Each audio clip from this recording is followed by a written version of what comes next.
السلام علیکم ورحمۃ اللہ وبرکاتہ۔ میرے وارڈ میں ایک نوجوان گردے فیل ہونے سے مرا۔ 3 دن تک اس پر نزا کی حالت رہی اور اتنی بری موت مرا کہ پچھلے 40 سال سے میں نے ایسی موت نہیں دیکھی تھی۔ میں ابھی بھی اس کا سوچوں تو مجھے خوف آ جاتا ہے۔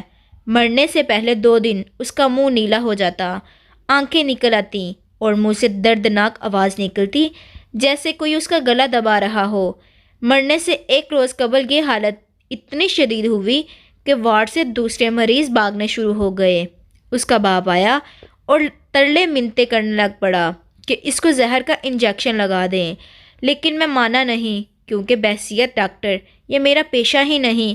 اس نوجوان کی حالت جب برداشت سے باہر ہوئی تو اس کو ایک دوسرے کمرے میں شفٹ کیا گیا، جہاں 1 دن بعد وہ اسی قبرناک حالت میں مر گیا۔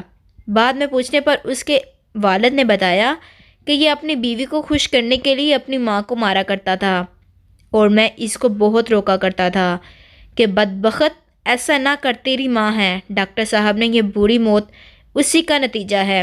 استغفر اللہ۔ یاد رکھیں، انسان مرتے وقت وہی کام کرتا ہے جس کو دنیا میں وہ زیادہ سے زیادہ کرتا ہے۔